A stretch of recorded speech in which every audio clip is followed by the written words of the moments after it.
আর ফিরিস্তার মধ্যে ব্যবধান হলো, ফিরিস্তারা নূর থেকে তৈরি, জিনরা আগুন থেকে তৈরি। ফিরিস্তারা শরীয়তের মুকাল্লাফ না, কিন্তু জিন্নাতরা শরীয়তের মুকাল্লাফ। জিন্নাতদের শরীয়ত মানার বাধ্যবাধকতা আছে, অদৃশ্যে চলে তারা। তারা কারা যে আল্লাহর ইবাদত কইরা, মানুষের ইবাদত তো আমরা দেখালাই, কিন্তু আমাদের চোখে আমরা ফিরিস্তার ইবাদত দেখব না, অথবা জিনদের ইবাদতও দেখি না। জিনদের ভেতরেও সিদ্দিক জিন্নাত আছে, সাহাবী জিন্নাত আছে, সালেহীন জিন্নাত আছে, সুহাদা জিন্নাত আছে, যারা আল্লাহর জন্য নিজের জিন্দেগি উৎসর্গ করে। আমরা তাদের দেখি না, চোখে দেখা যায় না।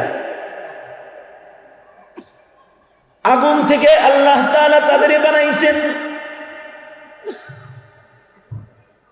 আশ্চর্য ক্ষমতা জিন্নাতকে আল্লাহ তাআলা আলাদা কিছু দান করেছেন। তার ভেতরে একটা হলো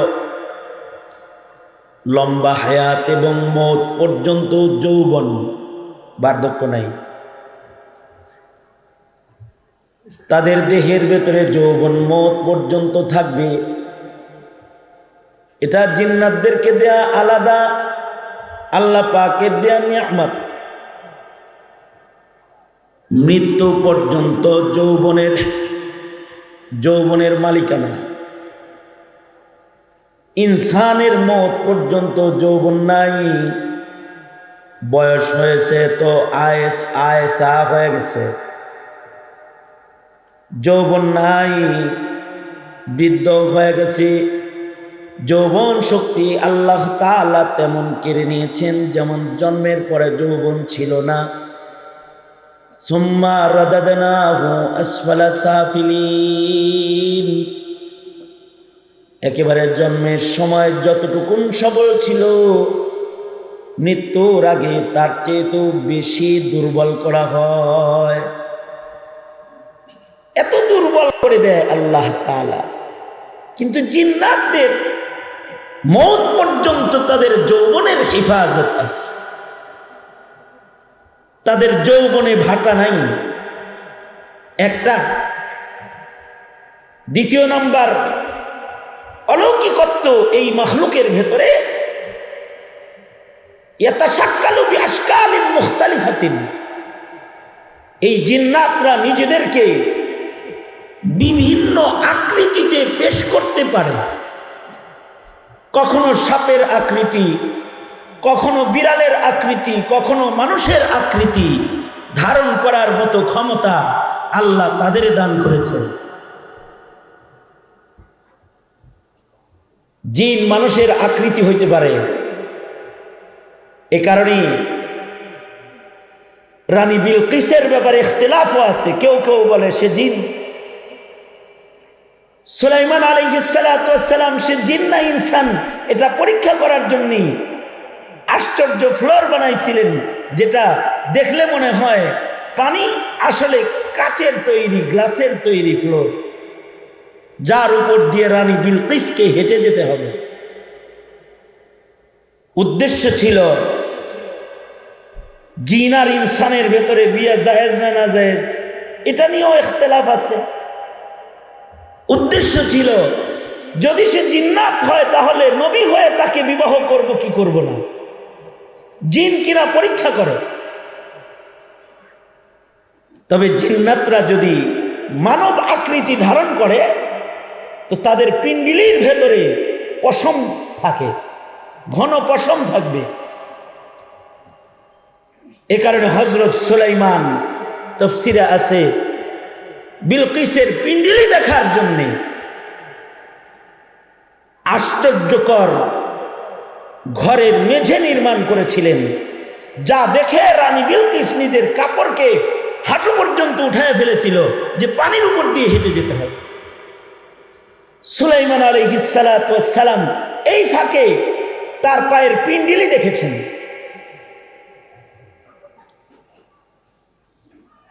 মাযহাবী ইখতিলাফ আছে, হ্যাঁ, জিনদেরকেও বিয়ে করা যাবে কি যাবে না?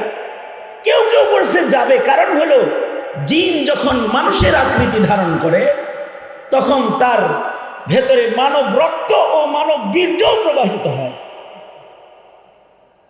সে যখন সাপের আকৃতি ধারণ করে তো তার দেহের ভেতরে বিষ এসে যায়। এ কারণে আল্লাহর রাসূল বলেছেন, সাহাবী রিওয়ায়াত করে, ঘরের মধ্যে আগে সাপ দেখলে সাপের মাথায় ডান্ডা মারতাম, কিন্তু আল্লাহর রাসূল মানা করেছেন কখনো কখনো ঘরের সাপ, এগুলো জিনরাই সাপের আকৃতি ধারণ করে দুষ্টামি করে। কারণ হলো ফিরিস্তাদের কিন্তু এই দুষ্টামি করার শক্তি আল্লাহ তাআলা দেন নাই, কারণ ফিরিস্তাদের নফস নাই। জিনকে আল্লাহ তাআলা নফস দান করেছেন, যেমন ইনসানকে আল্লাহ তাআলা তাকওয়া ও নফস দুটি দান করেছেন। ফা আলহামাহা ফুজুরাহা ওয়া তাকওয়াহা। এ কারণে আল্লাহর নির্দেশের খেলাফ ও ইচ্ছা জিনদের জাগ্রত হয়। আল্লাহ যেহেতু বিভিন্ন আকৃতিতে নিজেকে প্রকাশ করার যোগ্যতা দান করেছে, কখনো কখনো জিন্নাতরা সাপের আকৃতি ধারণ করে ফেলে। এ কারণে ঘরের ভেতরে সাপ দেখলে সরাসরি বাড়ি দেওয়া নিষেধ। সাহাবী বলে, আমি আগে 3 বার এলান করতাম, এই তুই কি জিন নাকি সাপ? তুই কি জিন? জিন হলে চলে যা, সাপ হলে কিন্তু আমি পিটেই দেব, কিন্তু যা চলে যা। 3 বার বলার পরেও যদি না যায় তখন বাড়ি মারতাম। সাহাবীর বর্ণনা। হাদিস শাস্ত্রের প্রাথমিক সনদের গোড়ায় যিনি বসে আছেন, সনদের 3টি ধাপ, একটি ধাপের সরদার যিনি শাহ ওলিউল্লাহ মুহাদ্দিসে দেহলভী রহমাতুল্লাহি আলাইহি, অর্থাৎ যিনি হাদিস পড়ছেন পড়াচ্ছেন তার থেকে শুরু করে ভারতবর্ষের একটি ধাপ যেখান থেকে হাদিসের দর শুরু হয়েছে, শাহ ওলিউল্লাহ মুহাদ্দিসে দেহলভী। মুহাদ্দিসে দেহলভী যাকে বলা হয়, সারা দুনিয়ার যাকে মুহাদ্দিসে দেহলভী হিসেবে চিনে, হাদিসের মুহাদ্দিস হিসেবে চিনে, মুহাদ্দিসে দেহলভী রহমাতুল্লাহি আলাইহি নামাজরত হাতের লাঠি দিয়া তিনি সাপের উপরে বাড়ি দিয়ে ফেললেন। মুহাদ্দিসে দেহলভী নামাজ পড়তেছেন, সামনে সাপ একটা ফনা ধরে রয়েছে, সুন্নতি লাঠি পাশে আছে, লাঠির দ্বারা বাড়ি মেরে ফেলেছেন। এক বাড়িতে সাপ মরে গেছে। আসলে এই সাপটার সাপ ছিল না, এটা ছিল একটা জিন। পরক্ষণেই 2 জন পুলিশ জিন এসে মুহাদ্দিসে দেহলভীকে গ্রেফতার করেছে আর বলতেছে, চলো আমাদের রাজ দরবারে যেতে হবে। অপরাধ কি? তুমি একটা জিন মেরেছ, হুকুম হয়েছে তোমাকে আদালতে নেওয়ার। জিন্নাতদের ভেতরে নেককারও আছে, শয়তান জিনদেরই, ইবলিসের দল জিনই, কিন্তু এই জিনের ভেতরে নেককারও আছে। নেককার জিনদের একটি দল আল্লাহর রাসূলের কাছে মক্কাতুল মুকাররমায় পৌঁছে গেল। নবীজি নামাজরত ছিলেন, কোরআনে কারীমের তিলাওয়াত করছিলেন। আল্লাহর রাসূলের তিলাওয়াত শুনা এই নেককার জিনগুলা সব কালেমা পড়া পাক্কা মুসলমান হয়ে গেল। শুধুই মাত্র মুসলমানই হইল না, তারা অপর শয়তান গুলারে মুসলমান বানাইবার নিমিত্তে তাবলীগ শুরু করল। এবং তারা তাদের রাজ্যে গিয়ে তাবলীগ করতে গিয়ে বলল, কার কথায় চলমলো, এ কথা বাদ দাও, ইন্না সামি'না কুরআনান আজাবা, আমরা আশ্চর্য কোরআন শুনে এসেছি, সেটা মেনেই জিন্দেগি যাপন করলে আল্লাহরে পাওয়া যায়। তাদের তাবলীগকে আল্লাহ পছন্দ করে সূরা জিন কিয়ামত পর্যন্ত কোরআনে কারীমে আল্লাহ তাআলা মানব জাতির হিদায়াতের জন্য দান করলেন। নেককার জিন আছে। দারুল উলুম দেওবন্দের জিন্নাতরা মানব বেশে পড়াশোনা করেছে, এখনো করে। এমনকি কারি তৈয়ব সাহেব রহমতুল্লাহি আলাইহির কাছে গিয়ে এক মুত্তাকি জিন যায় বলে যে হযরত, আমি তো ইচ্ছা করলে নিজের পরিচয় গোপন করেও পড়তে পারি, মানুষের সাথে জিন হয়ে পরিচয় গোপন করে পড়াটাও তাকওয়ার খেলাফ বিধায় আপনার কাছে ইজাজত নিতে এসেছি। আমি কিন্তু ইনসান না, আমি কিন্তু জিন, ইলম হাসিল করতে এসেছি, আমি আলেম দ্বীন হতে চাই। সুবহানাল্লাহ। আগামীকালকে বললেন মগা গ্রুপ অফ ইন্ডাস্ট্রিজ লিমিটেড জিন যায় অনুমতি চাইতেছে যে পড়ালেখা করার অনুমতি চাই।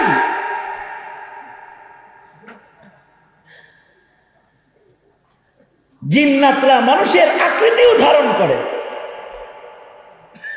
মানব আকৃতিতে লেখাপড়া করে, মানব আকৃতিতে মসজিদে ইবাদতও করে মুসল্লিদের পাশে দাঁড়ায়,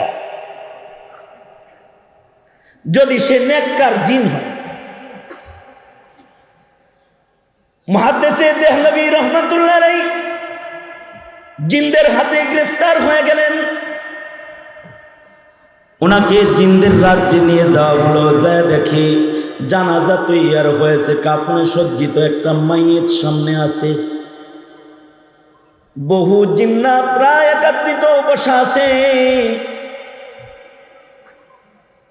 মুহাদ্দিসে দেহলভীকে কাজীউল কুযাতের সামনে হাজির করা হয়েছে। জিন্নাতরা বলে, আমরাও উম্মতে মুহাম্মাদি, তুমিও উম্মতে মুহাম্মাদি, ইসলাম কি বলে? যদি কাউকে হত্যা করা হয় হত্যার বিচার কি? মুহাদ্দিসে দেহলভী বলে, জানের বদলে তো জান, হত্যা করলে তো মৃত্যুদণ্ড, কিসাস। তুমি আমাদের এক ভাই জিনকে হত্যা করেছ, জানো সে কিন্তু নেককার। এই যে বয়োবৃদ্ধ যিনি বসা আছেন, তিনি হলেন আমাদের মুসলিম রাজ্যের বাদশাহ। তার সন্তানরা তোমার কাছে হাদিস পড়ে। তার একটা সন্তান যে তোমার ছাত্র, বাচ্চা মানুষ, দুষ্টামি কইরা সাপের আকৃতিতে তোমার সামনে হাজির হয়েছে। নিজের লাঠির দ্বারায় বাড়ি মেরে আমাদের ভাইকে তুমি হত্যা করেছ, পারবে আদালতে কিবরিয়াতে হিসাব দিতে? মুহাদ্দিসে দেহলভী তো তাকওয়ার সর্বোচ্চ উঁচু জায়গার স্তরে বসা একজন ওলিয়ে কামেল। তিনি বললেন, না, জিল্লতি দুনিয়ায় হোক, আখিরাতে জিল্লতি হইতে পারবো না, আল্লাহর আদালতে আমি আসামি হইতে পারবো। ফাঁক দিয়ে একটা কথা, অদৃশ্যের জিন বাড়ি দিয়ে মারলে যদি আল্লাহর কাছে দাঁড়ায় হিসাবের ভয় হয়, তাইলে যারা দৃশ্যের মানুষ মারে তাদের হিসাবের ডর আছে না নাই? মানুষ না যদি মুমিন মারে, বৈষম্য বিরোধী ছাত্র আন্দোলনে মুমিনদেরকে গুলি করে যারা হত্যা করেছে তাদের বিচার আছে না নাই? একটা মুমিনের কত দাম? এই একজন মুমিনের কত দাম? যার মুখে খালি কালিমা আছে, লা ইলাহা ইল্লাল্লাহ, তার কত দাম জানো? একেবারে সর্বকনিষ্ঠ মুমিনের দাম হলো এমন। হাদিসে মুসালসাল বিযিহক আল্লাহর রাসূল বর্ণনা করেছেন, সর্বনিম্ন একটা মুমিনের দাম কত জানো? সর্বনিম্ন একটা মুমিনকেও জান্নাতে নেওয়ার জন্যে মহান আল্লাহ নিজে অভিনয় শুরু করবেন।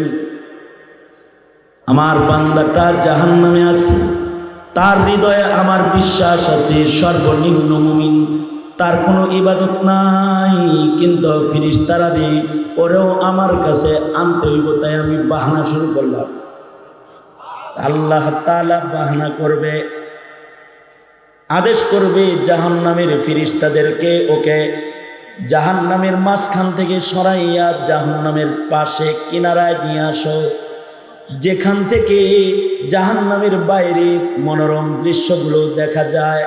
হাদিসে আছে আল্লাহ তাআলা জাহান্নামের খুব অদূরে ছোট্ট একটা গাছ গজায় দিবেন, একটা গাছ দাঁড় করায় দিবেন, যে গাছের ছায়া আছে।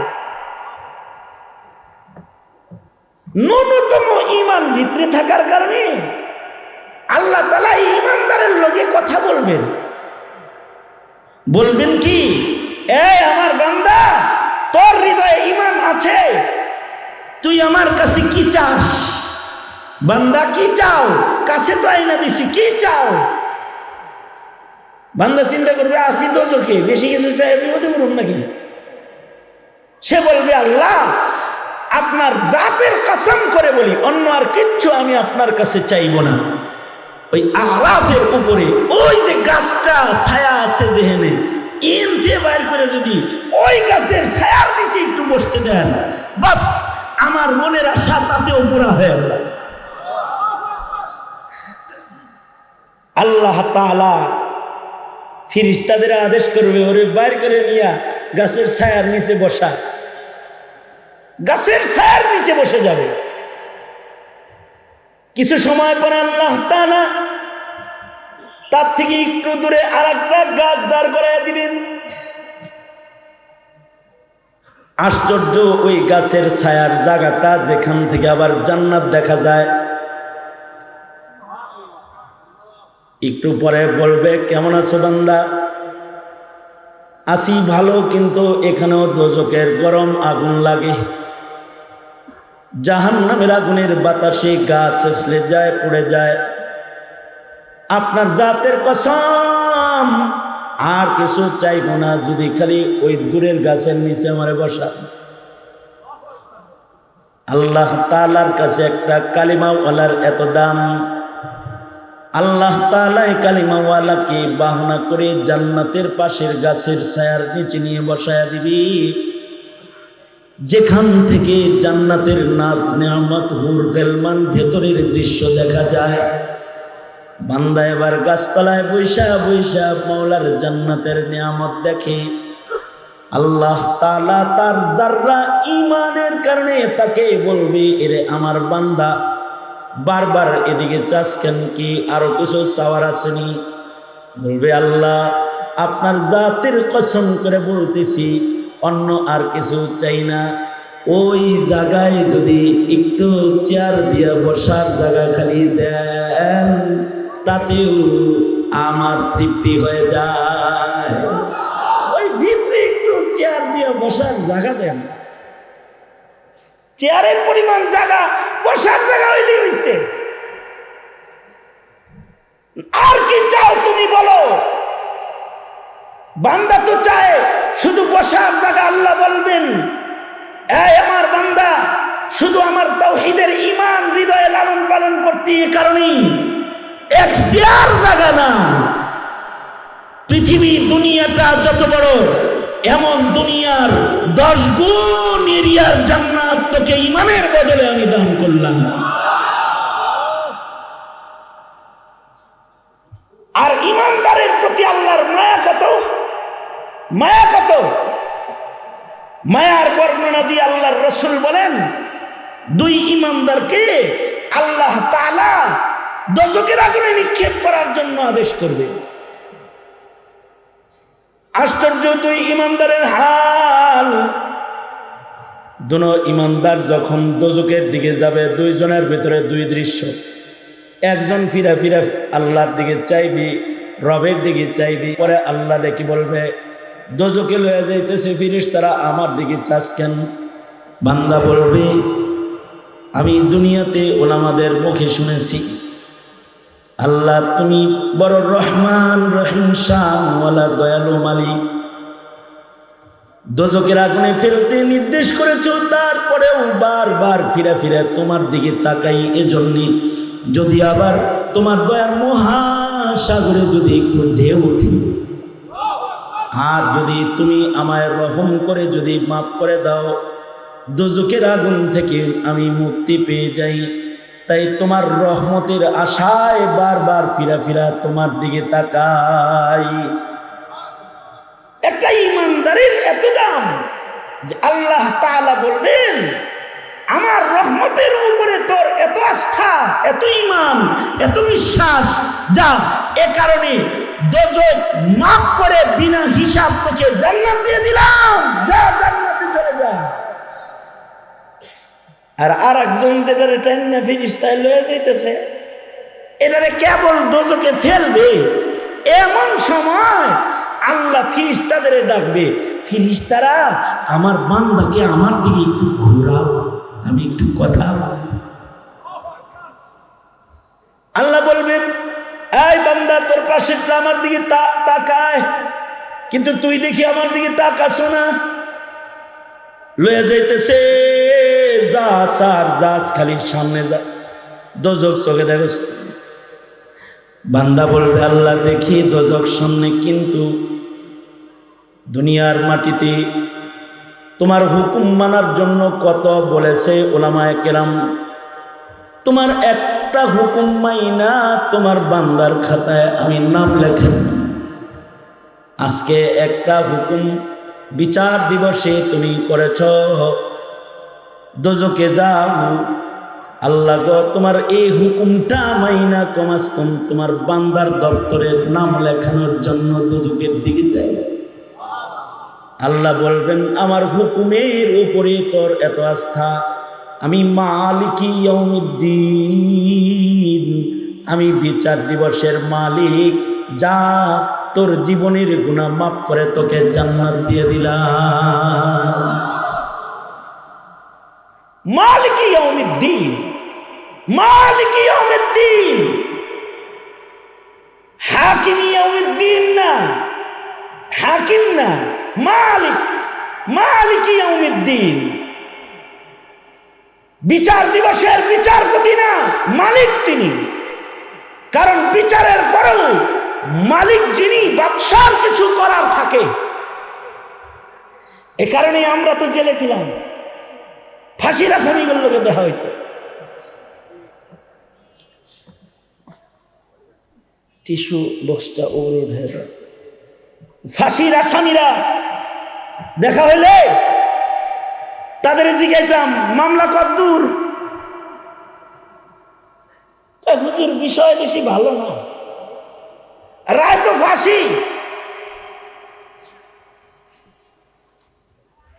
তবে একটা সুযোগ আছে, আমার মামলাটা অত জটিল মটিল না। কোন কারণে যদি আইনি দুঃশাসন আল্লাহ তাআলা যদি আপনাদের দুয়ার বরকতে পাল্টায়, আর এমন কোন দেশ প্রধান ও বিচার প্রধান যদি এসে যায়, যার হাতে নতুন করে দেশের মালিকানা যাবে, ওই দিনের অপেক্ষায় আছি। এ কারণে মামলাটা নিয়ে বেশি নাড়াচাড়াও করি না। কারণ মালিক যিনি, বাদশাহ যিনি হবে রাজ্যের, 5 বছর পরে পরে তো বাদশাহ পাল্টায়। এই কারণেই 4 মাস আগেও যারা বাদশাহ ছিল, তারা মামুনুল হককে জেনাকার সাব্যস্ত করার চেষ্টা করেছিল। 4 মাস পরে যারা মালিক হয়েছে, বাদশাহ হয়েছে, তারা বেকসুর খালাস প্রদান করেছে। কারণ বাদশার একটা অধিকার থেকে যায়। এ কারণে এজলাসে ফাঁসির আসামির জন্য শেষ একটা চেষ্টা থাকে, সেটা হলো রাষ্ট্রপতির কাছে ক্ষমা ভিক্ষা। কারণ রাষ্ট্রপতি এই দেশের অধিপতি, মালিক তিনি, তার রাষ্ট্র তার পরিচালনাধীন। সে ইচ্ছা করলে হাকিম যাকে মৃত্যুদণ্ড প্রদান করেছে, রাষ্ট্রপতি ইচ্ছা করলে তার মৃত্যুদণ্ডকেও ক্ষমা করে দেওয়ার অধিকার সংরক্ষণ করেন, কোন বিচারপতির করার কিছু থাকে না। এই কারণেই গণতন্ত্রের রাজনীতি যারা করে এরা বাদশাটা নিজের দলেরই বানায়। আমি আবার রাজনীতি করি না, রাজনীতির ওয়াজও আমি পারি না। এটা না ঠান্ডা মানুষ ঠান্ডা ঠান্ডা কথা কইতাছি।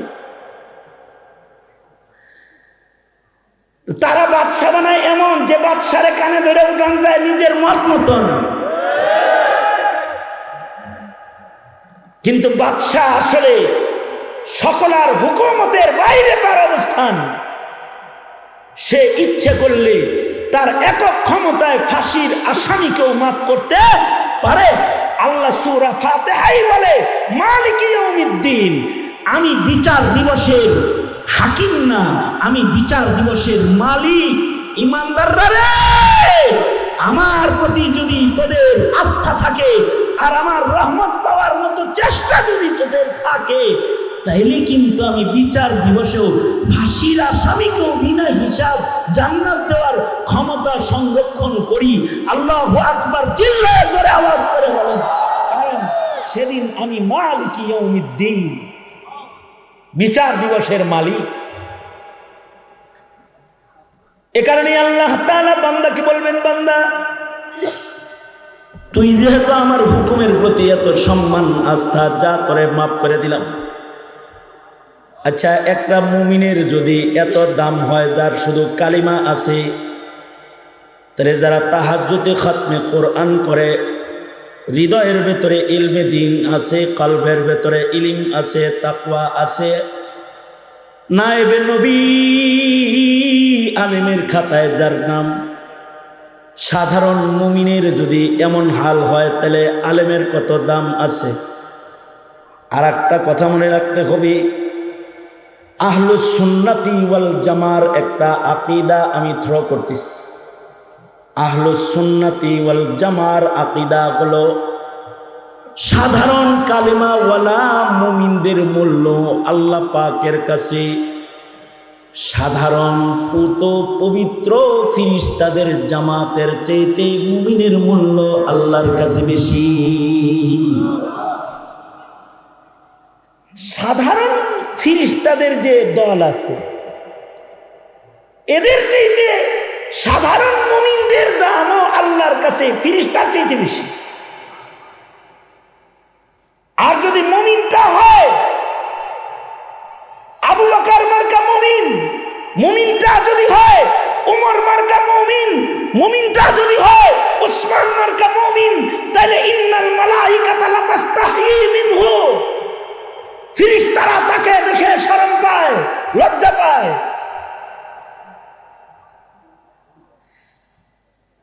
সঙ্গত কারণে সাপ মারার জন্য যদি ওলিউল্লাহ মুহাদ্দিসে দেহলভীকে জিনের আদালতে দাঁড়াইতে হয়, তাহলে নায়েবে নবী যারা রাজপথে গুলি করে মেরেছ, শাপলাকে যারা রক্তাক্ত করেছ, রেডি হয়ে থাকো, তোমাদের বিচার হবে, বিচার হবে।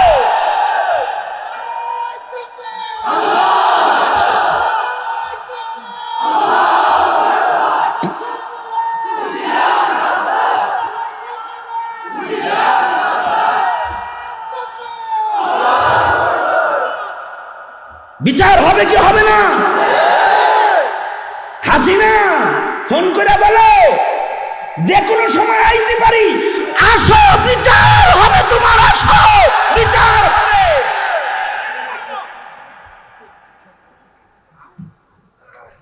মুহতারাম হাজিরিন, ওলিউল্লাহ মুহাদ্দিসে দেহলভী রাহমাতুল্লাহি আলাইহি মুত্তাকি মুমিন, যাদের আখিরাতের ডর নাই, তারা খুন কইরাও আবার রাজা হওয়ার ধান্দা করে। কিন্তু ওলিউল্লাহ মুহাদ্দিসে দেহলভী বলে ময়দানে মাহশারে আল্লাহর আদালতে দাঁড়াইবার হিম্মত আমার নাই, সুতরাং আমার উপরে কিসাস কায়েম করে আলো। বাদশা এবার মাথা তুলেছে, হায় হায় করে এনেছে। এ দেখি আমার সন্তানের কিসাস দিতে তৈয়ার হয়ে গেছে। অপরদিকে আশ্চর্য আর একটা ঘটনা ঘটেছে, সেটা হলো এই জানাজার মাঠে জিনদের ইজলাসের ভেতরে একজন বয়োবৃদ্ধ সাহাবী জিন ছিল, সে দাঁড়ায় গেছে। দাঁড়ায় বলে, এই থামো, কিসাসের দিকে যাইবার লাগছ? সামিয়াতু আনিন নবী সাল্লাল্লাহু আলাইহি ওয়াসাল্লাম, আমি নিজের কানে আল্লাহর রাসূলের মুখ থেকে শুনেছি জিনদের শরীয়ত আছে, নিজের ইচ্ছা মতো মন চাইলে সে সাপের আকৃতি ধরতে পারবে না। আল্লাহর রাসূল জিনদের নবী সাইয়্যিদুল মুরসালিন জিনদের বিধান বর্ণনা করেছেন, আমি শুনেছি কোনো জিন যদি নিজের ইচ্ছায় আকৃতিকে পাল্টানোর কারণে তাকে যদি কেউ না চিনে, তাকে যদি কেউ হত্যা করে, তাহলে এই হত্যাটা হত্যা হিসেবে গণ্য হবে না, এটা দুর্ঘটনার আওতায় পড়ে যাবে। দুর্ঘটনার আওতার একটা হত্যাকাণ্ড দিয়া মুহাদ্দিসে দেহলভীর মতো নায়েবে নবীকে ফাঁসি দেওয়া যায় না। যাও, সাহাবী হইয়া বলছি, সোনার পালকিতে চড়ায়া আল্লাহর পেয়ারাকে তার মসনদে ফিরায়া দাও।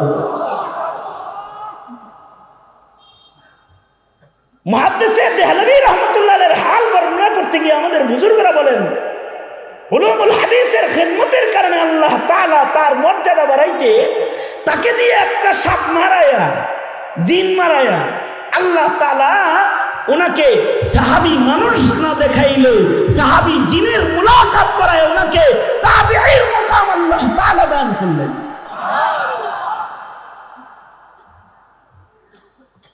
মুহতারাম হাজিরিন, তবে জিন্নাতরাও শরীয়তের আওতায়।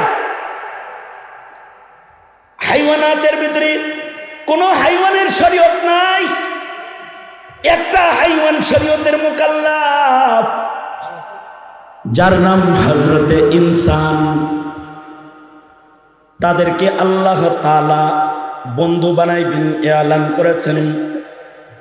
জান্নাতের ভেতরে চিরদিন রাখবেন, খালিদিনা ফিহা লা ইয়াবগুনা আনহা হিওয়ালা।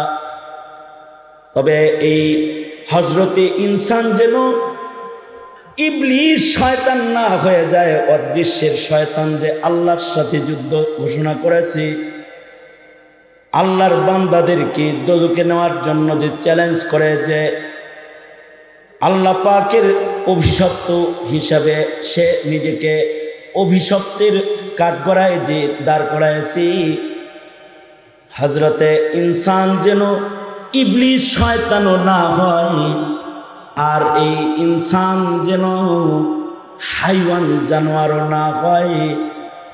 তাদেরকে আল্লাহ তাআলা শরীয়তের মুকাল্লাফ বানায়া আল্লাহ পাকের পছন্দের রঙের বান্দা বানাইতে আল্লাহ তাআলা যুগে যুগে রিজালুল্লাহ ও কিতাবুল্লাহর সিলসিলাকে জারি রেখেছেন।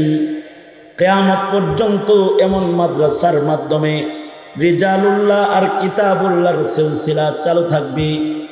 এর দ্বারায় শুধুই মাত্র দুনিয়ার ভোগ বিলাস নিশ্চিত হবে না, এর দ্বারায় আল্লাহ তাআলা এর দ্বারাই এই মানুষদের জন্য আখিরাতের হায়াতকে নিশ্চিত করবে।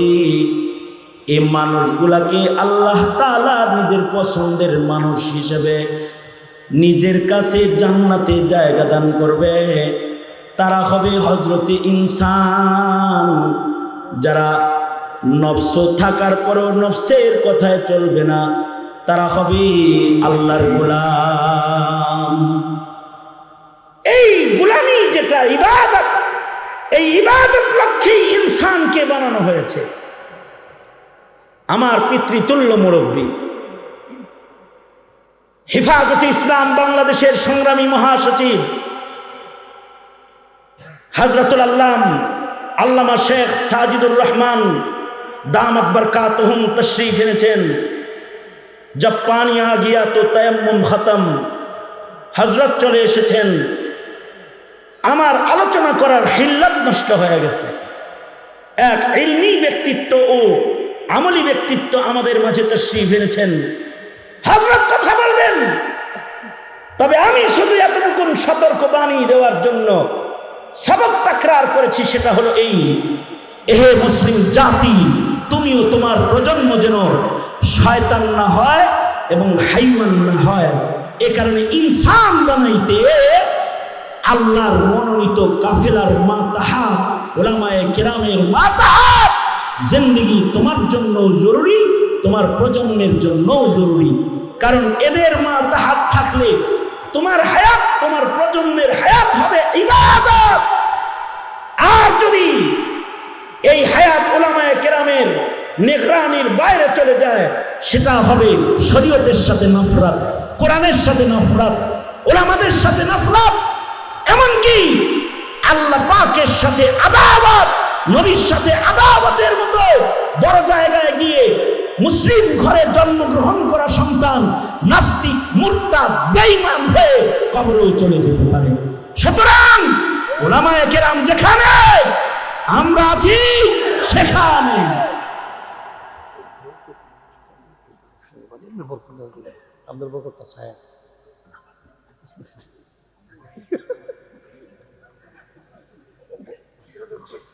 দুনো হাত উপরে তোলেন। আলেমদের সাথে আছেন না? কি হাইওয়ান হইতে চাই না ইনসান হইতে চাই? শয়তান হমু না ইনসান হমু? ইনসান। ইনসান হইতে হলে মাদ্রাসা লাগবে কি লাগবে না? আর রহমান আল্লামাল কোরআন খালাকাল ইনসান, কোরআন লাগবে কি লাগবে না? সুতরাং কোরআনের সাথে আছেন তো ইনশাআল্লাহ? সোজা করেন, মোট করেন, জোরে কোন বিসমিল্লাহ। সিধা পকেটে ঢুকেন, যার পকেটে যা আছে সব বের করে আলেন, আর মাদ্রাসায় দেন, সাদাকা করেন। 10টা লোক এমন চাই যাদের নাম লেখাবো, তাদের ভেতরে প্রথম 2 জন মানুষ এমন চাই, আবু বকর ওমর। 12 মাসে 12,000 টাকা এই মাদ্রাসার লিল্লাহ ফান্ডে দিবেন, জাকাত হোক, সাদকা হোক, দান